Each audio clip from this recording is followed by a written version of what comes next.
Okay, this is going to be a review of TNA's Lockdown 2009. We're actually at the 15th anniversary for this show.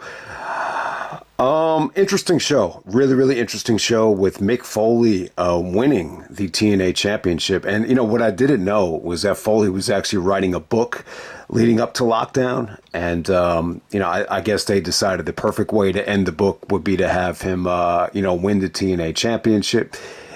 But we're going to go all the way back to April 19th, 2009. This is from Philadelphia, Pennsylvania. The Liacouras Center in Philadelphia. So not the ECW arena. And, you know, I think this had a pretty dead crowd for the most part.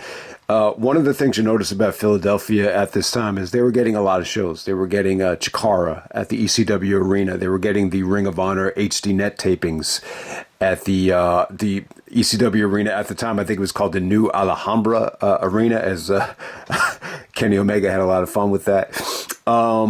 So we have an attendance here of 4,500, and we have a pay-per-view buy rate of 40,000. So not a bad turnout here.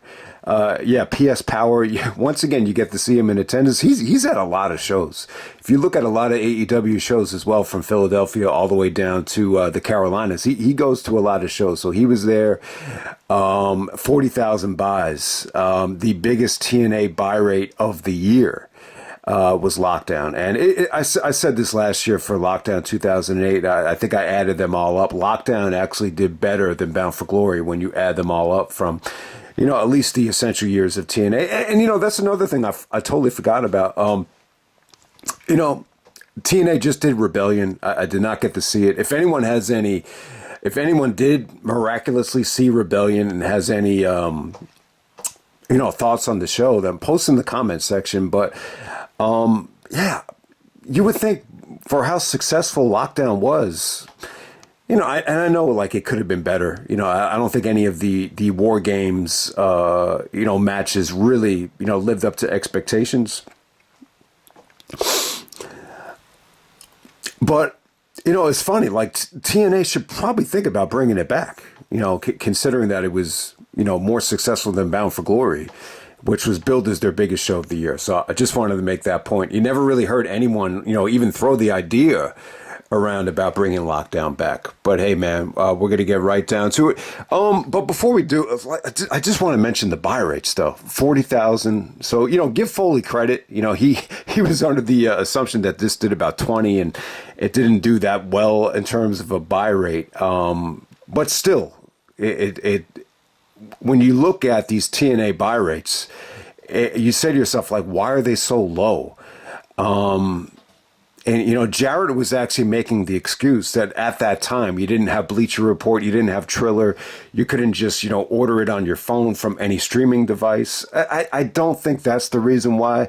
And I would say this, like, and this is what I'm saying about, you know, the AEW pay-per-views nowadays. It's like, if you don't have the money to pay for it right away, like, the problem with ordering it from Triller or ordering it from Bleacher Report, they're going to deduct the money out of your bank account right away. If you're going to pay by credit card, that's a different story.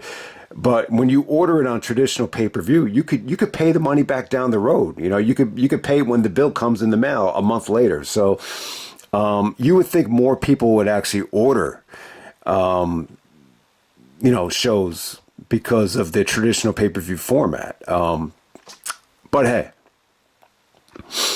I still think it's a big problem now, especially with AEW. You know, doing the Dynasty review, my gut feeling is that most people just aren't willing to shell out the, you know, $50, you know, to watch some of these shows. And that's why, you know, there's such a lack of discussion with, you know, some of the AEW shows. With WWE, it's the total opposite. You almost get the feeling like everybody and their mother is able to afford Peacock. So it's a little bit of a different story. But I just think back to that time. I think a lot of people were watching these shows illegally. If I remember correctly, like, a lot of people used to watch them on Skype and have these like Skype parties. I don't think that's a great way to watch a pay-per-view. You know, if you're watching it with a group of friends in front of a TV, I think that's fine. But the Skype thing with a whole bunch of people, I could just see, you know, I just don't think that's an enjoyable way to watch a pay-per-view. But hey, that's just me.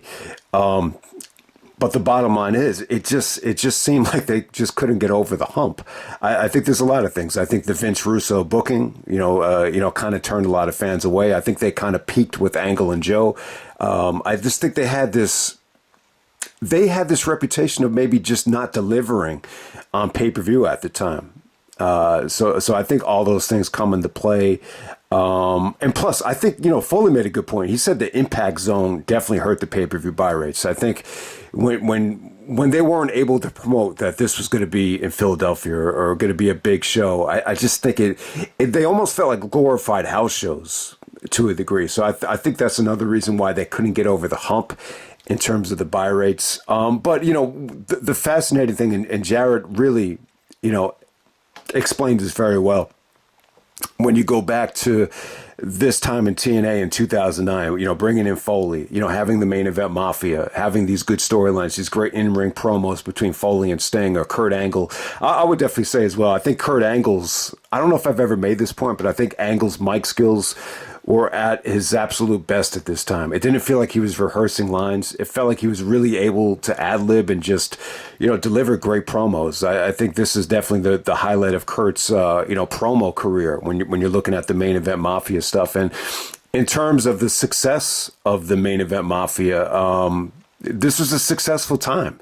Not necessarily in terms of buy rates, but in terms of the ratings on Spike TV. Like, from what I understand, it's actually better.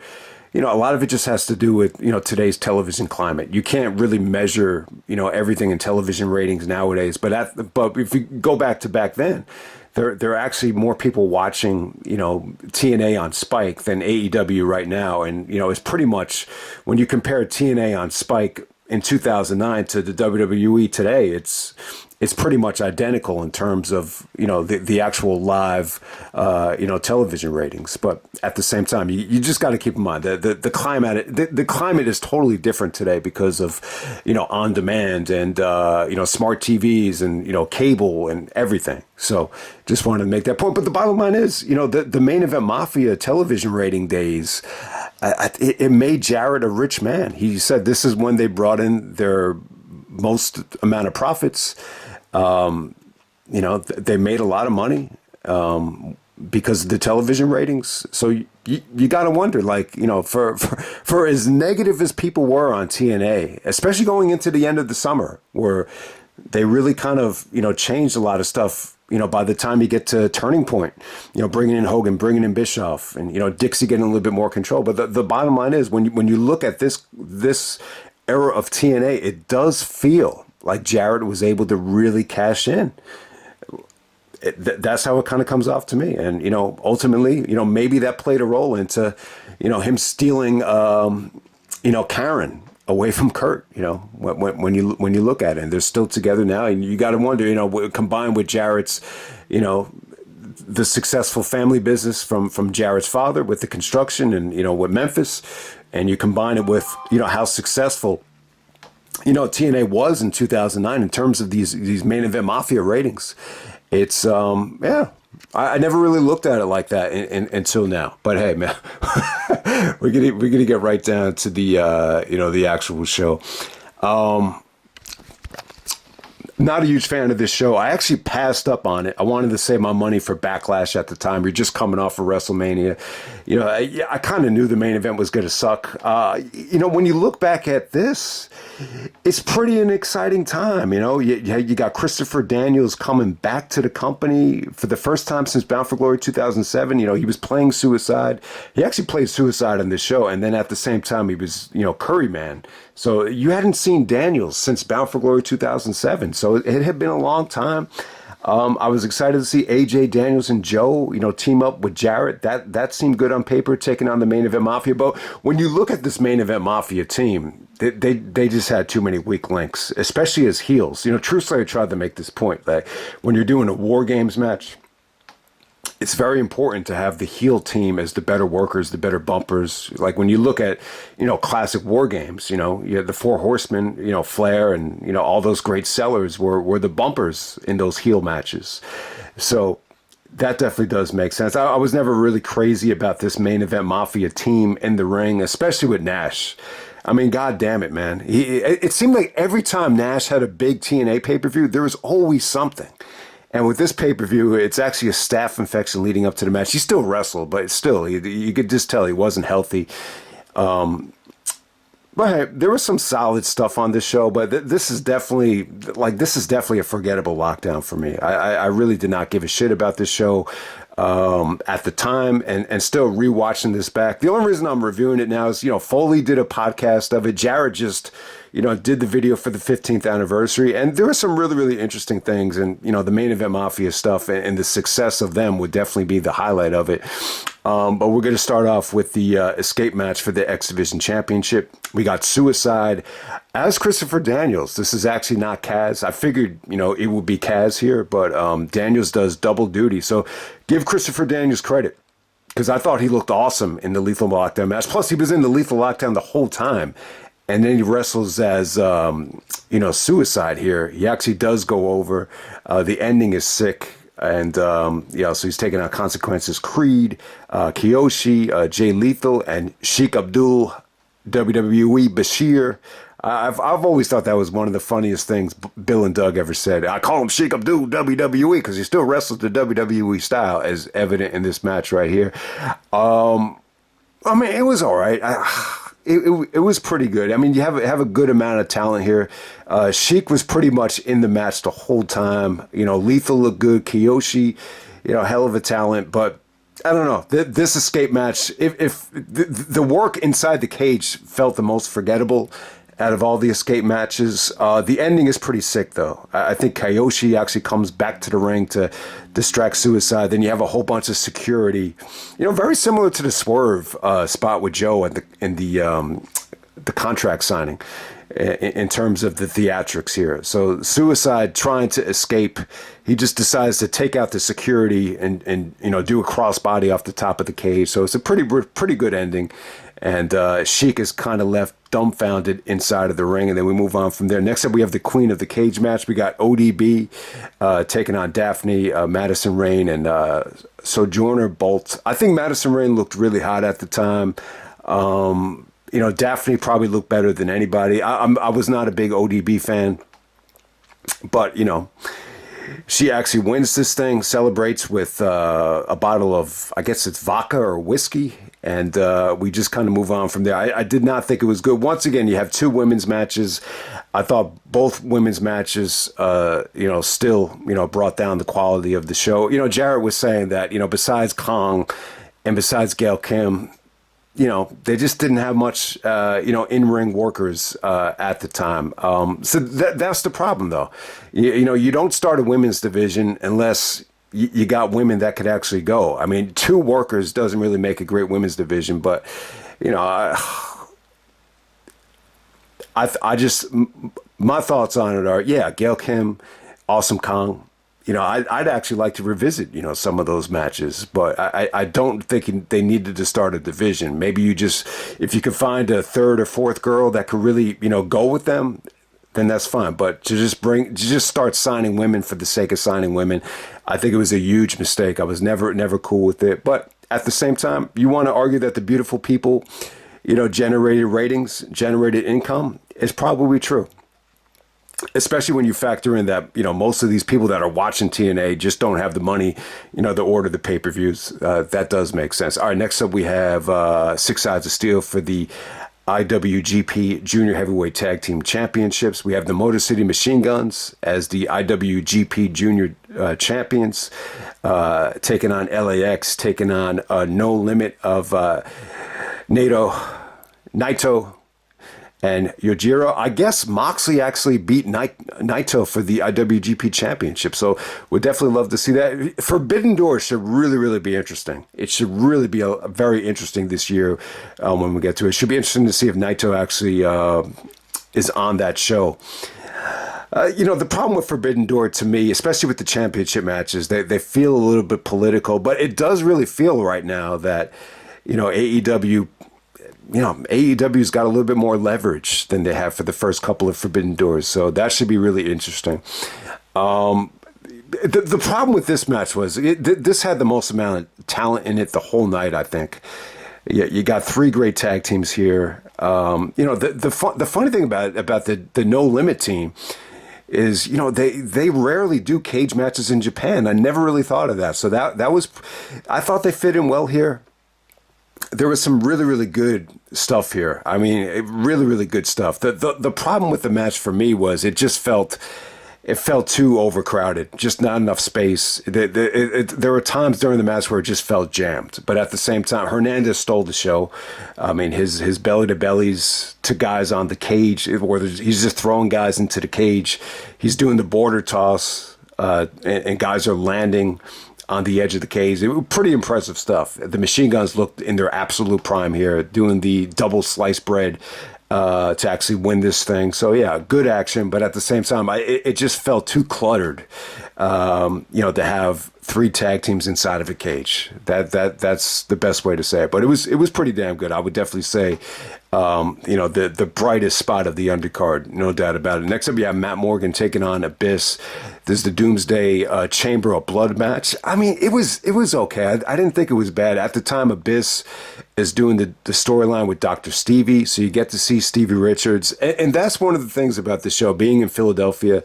It's almost like a homecoming for everybody here, like from Christopher Daniels to Foley to not necessarily Sting, but Team 3D. So you definitely have like some ECW nostalgia here, and I would definitely agree. This did not feel like a TNA crowd. Jarrett got a piss poor reaction when he came out. So yeah, it's more of a hardcore show, really kind of catering to the ECW hardcore audience here. I think Matt Morgan and Abyss was pretty good. You can't argue with the effort. You saw blood, you saw glass, you saw tacks. I think Morgan worked hard here. Abyss is actually wearing his the white jumpsuit from jail. Jarrett was saying that it just wasn't prime Abyss. It's just not Abyss from the glory days. Like, this is just not the way you wanted to present Abyss. So I get that. I really don't like his ring attire here, but that really wasn't the problem here. I think Matt Morgan was good, but I could totally understand like his frustration at the time. I think he said something like, that like he took a shit on a lot of the smart marks that used to crap on him. I don't know what it was. I just think he worked very hard out there. He was just a little bit tall, a little bit long, and his matches just didn't quite resonate with people. I think a little bit of it had to do with booking, but I think a lot of it just had to do that he was a little bit oversized. And I think it was difficult for him to really, sell and keep up. It's not like it was a lack of effort with Matt Morgan. But hey, man, Stevie comes out. Matt Morgan actually goes over Abyss. People crapped on this match, but you can't really crap on the effort here. It just had more of a negative atmosphere than anything, I think, holding it back. All right, next up we had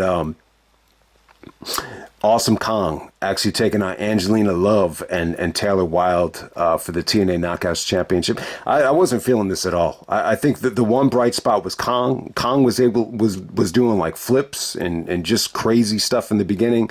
Then the beautiful people, Velvet Sky, is actually at ringside, and they actually tie up Awesome Kong with her braids to the cage to kind of neutralize her, to get her out of the way. But I'll tell you, the stuff between Angelina and Taylor, it had an awful finish. It came off flat. I will say this: Angelina Love got a great reaction for the entrance. I thought she looked like a star. I mean, she really looks like the Tito Ortiz, version of Jenna Jameson. Like, from afar, they almost look like the same people.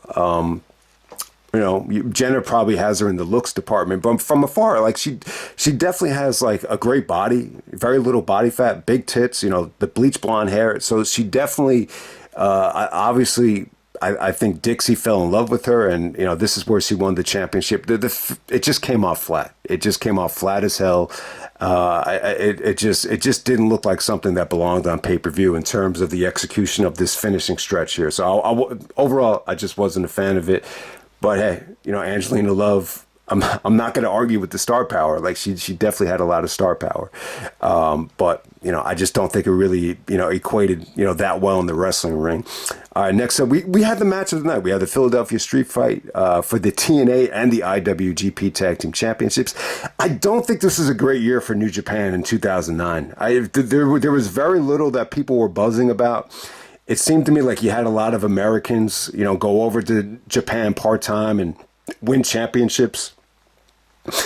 I think Prince Devitt, Finn Balor really created some buzz at that time in New Japan. But other than that, I really don't remember. I think at that time Noah was actually producing better matches. From my recollection. But you have Team 3D and Money, Beer Money Incorporated of James Storm and Robert Roode. And the winner takes all here with TNA championships and the IWGP championships.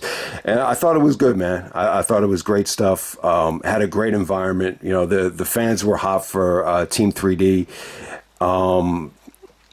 Say what you want. This match gave you everything. Rude really worked a lot with Team 3D, going back to Team Canada and now with, Beer Money. He bumped really, really well for them. This had great table bumps. This just had, it was all over the arena. But once they got back into the cage, there was some pretty creative stuff. You saw the 3D to the table.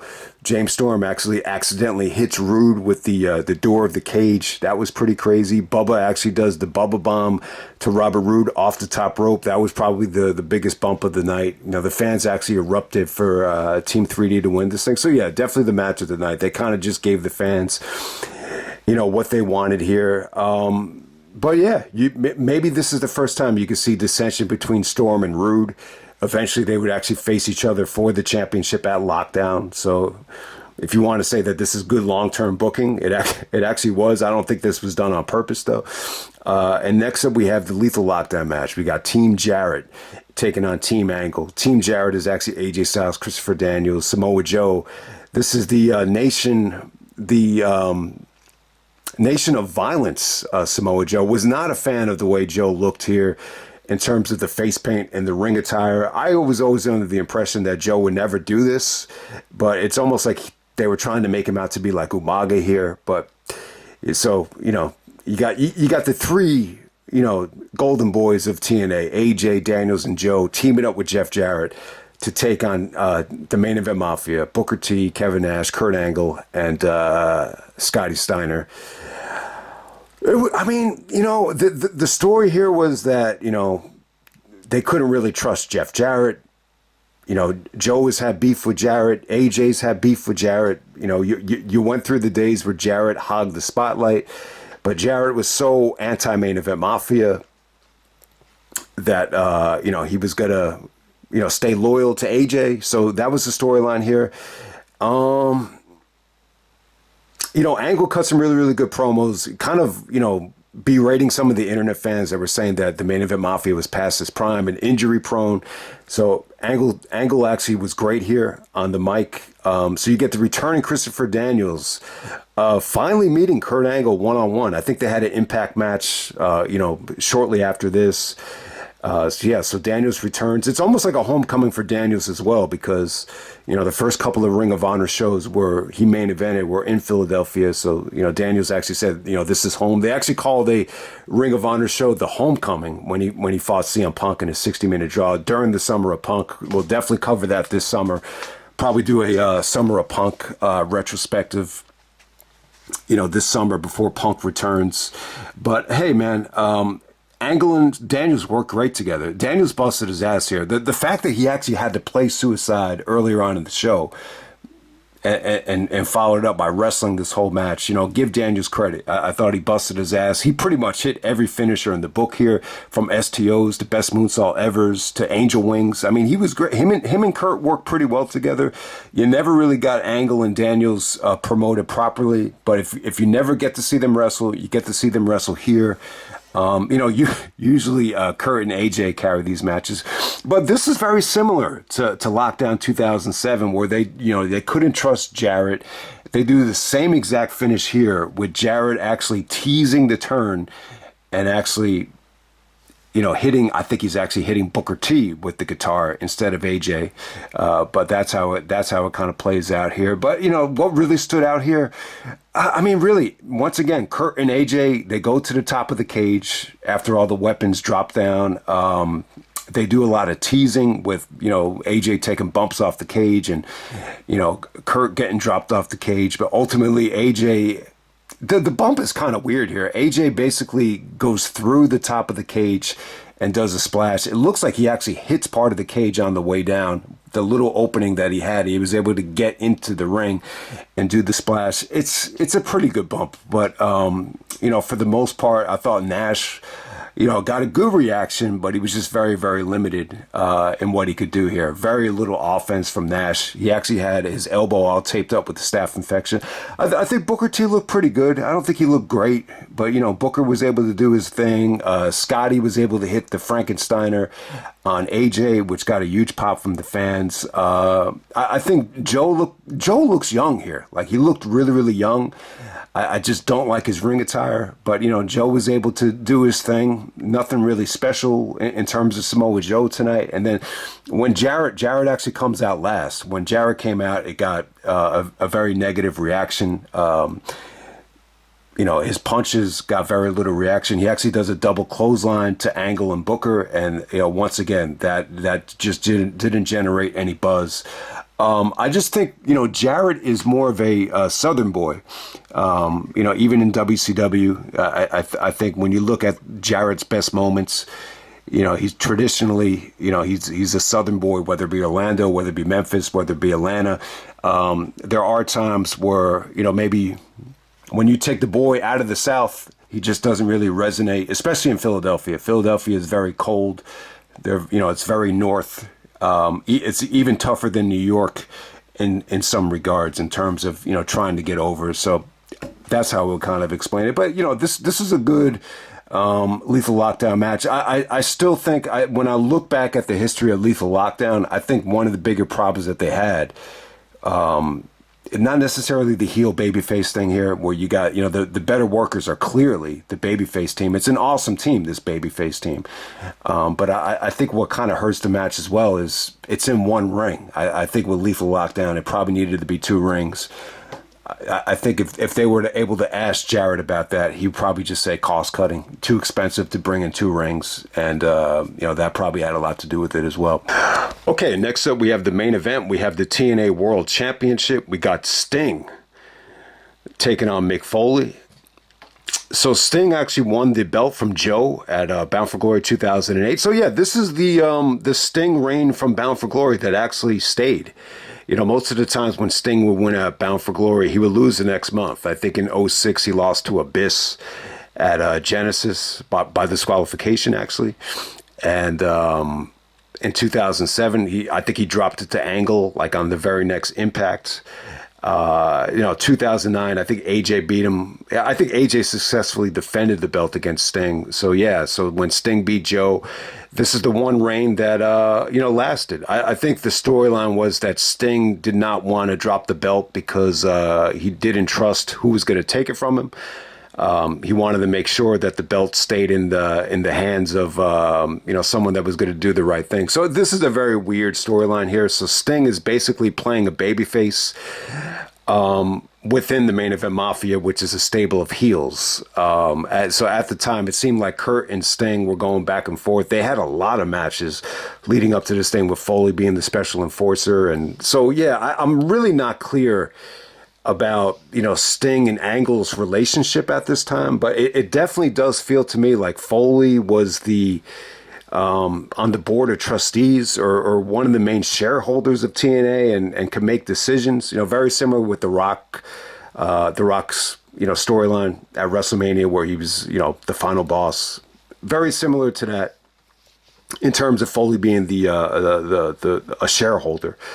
So yeah, very unclear about some of the storyline issues here, but it does. The bottom line is Sting is a babyface here in a heel stable as champion, and Foley is kind of a twisted, demented, two-sided character that unstable, doesn't really know like what he's doing. He's morphing into Cactus Jack, and you know, he actually got involved in some of these Kurt Angle and Sting matches. I think they overdid it with Angle and Sting. So yeah, there's a lot to say about this. In terms of Foley here, you know, one of the things that really stole out of the thunder in the podcast was that Foley, you know, wasn't wrestling, so he wanted to be Cactus Jack. And the day of the show, he didn't have like the Cactus Jack ring attire, so he actually went to Dick's Sporting Goods and actually bought women's, you know, pregnancy clothes for the tights. So, and Foley even admitted, you know, that he would always wear women's pregnancy, you know, tights, you know, going back to the WCW days. So that was really interesting. It doesn't really surprise me. A lot of people have actually compared Mick Foley's body to a fat Irish woman. So that doesn't surprise me at all. I didn't really think it was that interesting. But what is interesting here is we're going back to Foley and Sting. They made huge history in the WCW days. Foley says, you know, the matches with Sting were some of the best matches of his career, really the highlight of his WCW run. Remember, they had so many great matches, you know, featuring that ramp, you know, from WCW, you know, going back to 92. Apparently Sting just doesn't really remember them that well. But yeah, they go back to Foley and Sting. And, you know, Foley wins the TNA championship. I got to say, I think the highlight of this would just be the promos. It seemed to me like he got some really good, you know, heated promos here. I think Foley really overdid it with the blood. I think he actually, you know, busted his eye open on Impact, and he had stitches, you know, coming out of his eyebrow. And apparently because of this, he's having vision problems today. So that's really fucked up. And it's true. Like when he does these podcasts, you see Foley like blink, and he's like, "What is that?" He even said like, "This is the reason why, because he punched himself before this match, and he had his eye all taped up, and the blood actually starts coming out here." I just think anytime you can't mess around with the eye. You know, if you know, no matter how good, even if you're Shawn Michaels. Look, he has that lazy eye because of Kane. And, you know, Shawn Michaels is a sexy boy, but how sexy does he look when he's got people making fun of his eye? I mean, it's crazy. But, yeah, Foley probably regrets that.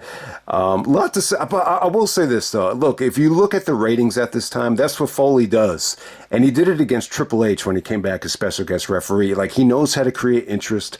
He knows how to, you know, cut promos from the heart. You know, he's really good at it. So I think that's the silver lining of bringing Foley in. But, you know, it's well documented. You know, part of the reason Foley decided to wrestle is, you know, he lost a lot of money, you know, when the economy went down in 2008. And, you know, this was just a nice little quick way to, you know, bring the bank account back to life. So that was why he wrestled here. It doesn't feel like he gave the type of effort in terms of the preparation that he did with Randy Orton, where, you know, some people think he probably had the match of the year in 2004. I think Foley even still says the Randy Orton match is his favorite match ever at Backlash, which is crazy to think about. So yeah, if you go into this match expecting that, you'd be very disappointed. And there's a lot of people that really feel like Sting's TNA run was kind of, you know, forgettable. I think Sting's TNA run I think it was okay. I don't think it was awful. I don't think it was great. I thought he had some great moments at Bound for Glory. I think the Bound for Glory matches are actually pretty good, to be honest with you. But I just don't think you want to see Sting as champion every single month. I think a lot of these matches, especially the matches with Angle, where you're bringing in guest referees, I think they got very repetitive. And I think at this point, you know, I just think the monotony of being in TNA had kind of gotten to Sting, and I just don't think this match turned out very well. At the time, Foley was having difficulty with cardio, difficulty with his back. His spinal cord was starting to curve, so he just couldn't do a lot. And he even said that he was scared to wrestle Kurt Angle because Kurt's conditioning was so crazy, like he didn't want to be exposed. So, you know, anytime you have a talent admit that, you know, why would you put the championship on him? I just think at the time, you know, everybody remembers the Attitude Era. Everybody remembers, you know, Foley winning the championship in 1998-99 was, you know, one of the things that, you know, separated, you know, WWE from WCW. So I think they still had that at the back of their mind. I just think TNA was just, you know, they just really wanted to, you know, bring in so much, mainstream publicity. They wanted to just, get so many fans to jump over, and it just wasn't working. And that's one of the great things about AEW now is I think Tony, that's one of the best things that Tony Khan has done. And I know I've been on record as saying, like, it'd be cool to see Jericho wrestle RVD, or it'd be cool to see Christian and, Jericho touch again, or even Edge and Jericho. But I think that's one of the great things that Tony has done. He's really tried to avoid these nostalgia, matches with guys past their prime. He's done a great job of that. And, that's something that TNA, I think this is probably the main reason why these pay-per-view buy rates never got over the hump, is you just, did not expect much out of, Foley and Sting at this time. In terms of the match itself, I don't have a lot to say about it. I thought it had its moments. The stuff with the cameraman was pretty cool, with Foley trying to, crawl out of the hole. He was able to get the cameraman to give him the barbed wire bat, and, that kind of came into play. But yeah, this just never got going for me. This didn't really have any great Foley moments. Even there's really no great Foley bump here. I just don't think the magic was here. They did some crazy stuff out of the Scorpion Deathlock, with Foley trying to apply that. I mean, but this thing just never got going. I think the ending comes when Foley actually takes the barbed wire bat and digs it into Sting. He's able to somehow, some way, win by, jumping over the top of the cage. Not jumping over, but he crawls over the top of the cage, and he's able to beat Sting out of the cage. Very anticlimactic ending. The reaction for Foley was not good. I can't say that Foley or Sting had a ton of fan support here. The match was just kind of there. It was just kind of there for me. I don't have anything great to say about it. I don't have any great memories of this show. I passed up on it for a reason. I chose Backlash over this. So, this is not a lockdown that I think definitely set the world on fire. I don't think I ever ordered a lockdown. When you're going back to, these TNA pay-per-views, there's very little that I ordered of them. A lot of it just had to do with, being at school. I wasn't able to order them, but even when I was, home, I might have ordered maybe 3 a year. And in 2009, I think I just ordered Slammiversary and then Turning Point and Final Resolution, because you could just see, they were really giving better matches at that time. But yeah, this is another TNA pay-per-view that, just did not get my attention. So I'll just end it right there, man. That's TNA's Lockdown 2009. Foley becomes the champion. He doesn't like to acknowledge the fact that he's a TNA champion. He thinks it sounds better just to say 3-time WWE champion Mick Foley.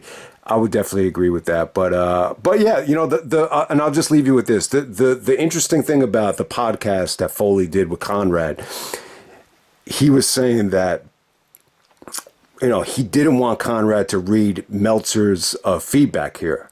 It's because he has great memories of the match. He was very, very happy with it at the time, and he doesn't want any negative perceptions to taint the image of it. But, what that tells you is that Foley's not very confident that the match was going to resonate with the smart marks. So deep down in Foley's heart, he knows it wasn't that great. But, it's one of those situations where it was special to him. I think at that time, considering where he was financially and where he was at his age and his conditioning, he was very happy that he was able to, get this kind of program out of Sting with the heated promos and, the cage match, the craziness of this match. But I'm not going to lie to you. Like, for whatever magic that Foley and Sting had back in WCW, it just wasn't here, for this particular TNA show. So I'll just end it right there. That's TNA Lockdown 2009. This is another video that, I did not want to drag on this long, but, if anybody out there enjoyed TNA on the television show at that time, maybe you'll enjoy this video, because I think that's the one thing to take away is how successful, the ratings were at that time. But for whatever the reason, I think because of the negative perceptions of the pay-per-view and the main event scene, that's what kind of, especially in that summertime, like the biggest mistake they made that summer was, you know, how they booked some of those pay-per-views with some of the women. I'll just say that. And I think that's what kind of led to, you know, Jarrett's just very regretful that they decided to bring in Hogan and bring in Bischoff and, you know, wanted to phase him out. And so you definitely understand his frustration, like when you look back on it. But hey, the bottom line is this main event Mafia stuff, it was, you know, very similar to when Nash and Hall joined WCW. Like it feels like it really generated, you know, a lot of good ratings because you had a lot of good promos. Angle was in his prime as a promo guy, and you had some good stuff. And when you bring Foley into the equation, I'm sure that definitely helped, you know, some of these main event Mafia segments. And, you know, Sting is incredible on the mic as well, especially when he's motivated. So I'll just end it right there.